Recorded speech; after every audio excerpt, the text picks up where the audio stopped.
Isn't life in America great? But maybe I'm just an out-of-touch rich guy. Wonder what it's like for the middle class in America. What's left of our middle class may be on the verge of collapse. The American dream is under siege. Corporate America posting record profits, so why in the world are middle-class Americans suffering from declining pay and standards of living? Well, that's a good question, Lou. We headed to California's Castaic Lake to confront some fat cats as they played around in the water with hardly a care in the world. Nothing but fast toys, Hummers, and Escalades.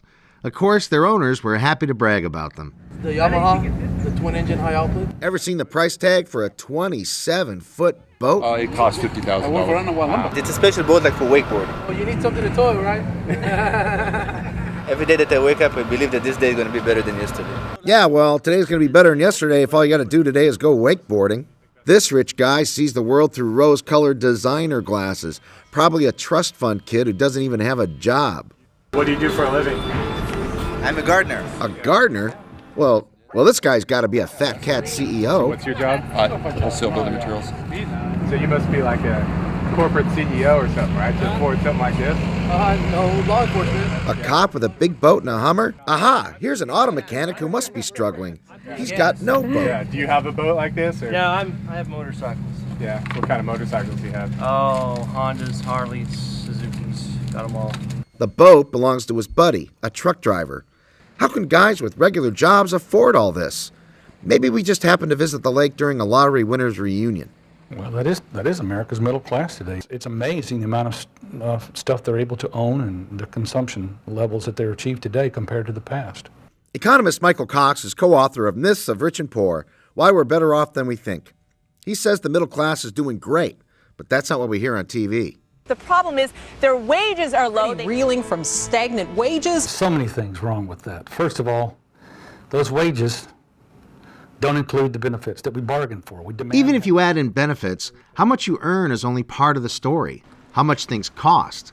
Now that's another important part. Is the cost of everything going down? No. Is the cost of the vast array of things that Americans purchase going down? Absolutely.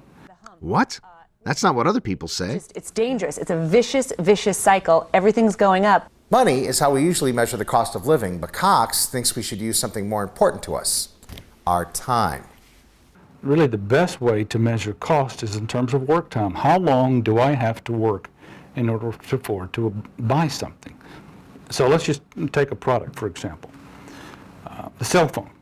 The classic 80s movie Wall Street takes us back to the early days of the cell phone, when corporate big shots went cordless with their $4,200 bricks. My wife tells me you made a move on Darien. Few regular people could afford cell phones because the average worker had to sweat for 460 hours to buy one. Boy, how times have changed. So this $50 phone is less than 3 hours of work. 460 then, 3 now. Huge declines in prices, enabling these things to be afforded by the middle class and many other products too. Only the rich owned cars a century ago, but today, average Americans can afford shiny SUVs. In terms of time, the cost of a car has fallen by more than 70%. The story's the same for necessities. Food is 84% cheaper, clothing is 87% cheaper.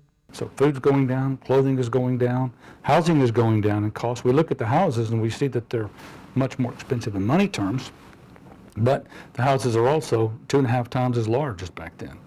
And they have all these amenities. Today, the typical new home comes equipped with a dishwasher, stove, microwave, fireplace, central heat and air, and a bunch of other amenities that weren't standard in homes 50 years ago, let alone a century ago. The falling cost of living allows regular Joes to own boats, vacation at lakes, and fly around the world. Here, check it out. The cost of a cross-country flight has plummeted by 95%. When the flights first came out, they were, exclusive purvey of the rich, the jet set. But now the jet set includes just you get on planes and look, there's people there of all income levels.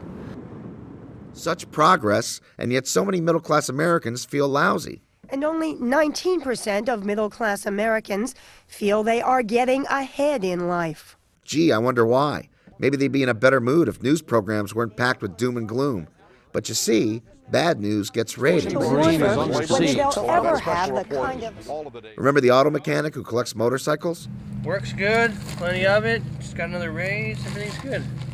Even folks who say things are going well for them are often convinced times are tough for everyone else. Yeah. There's the big guys, and then there's the poor people, and then there's really no middle class anyway. These are things that they hear about propagated in the media. I guess the middle class is always getting squeezed. Sure seems like he's been watching a lot of TV. Squeezed is what a lot of middle-class Americans are these days. The middle class squeeze. There is a squeeze. If middle-class folks aren't getting squeezed, they're told they're victims of war. Corporate America escalating its war against the middle class. And it's always more difficult to Make ends meet. Make ends meet. It's very, very difficult to make ends meet. But if you're willing to settle for living standard of the 1970s, it's easier to make ends meet. It's not the high cost of living, it's the cost of living high. It's the fact that we insist on having so much more. Too bad putting things in perspective is rarely considered newsworthy.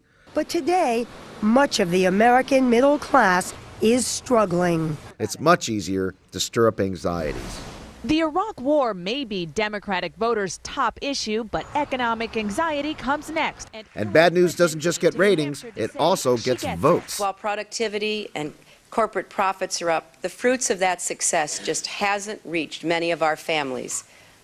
It's like trickle-down economics, but without the trickle. Your life is bad, it's clearly cruel and unfair, vote for me and I'll help. It's a bipartisan theme. Our dynamic economy is leaving working people behind.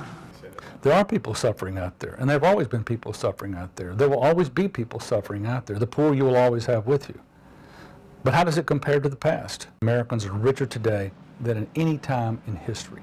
We should really be thankful that we live in a society where we don't have to work day and night in order just to beat out a living. We can spend more time with family and friends because it takes less time for us to buy the things we need.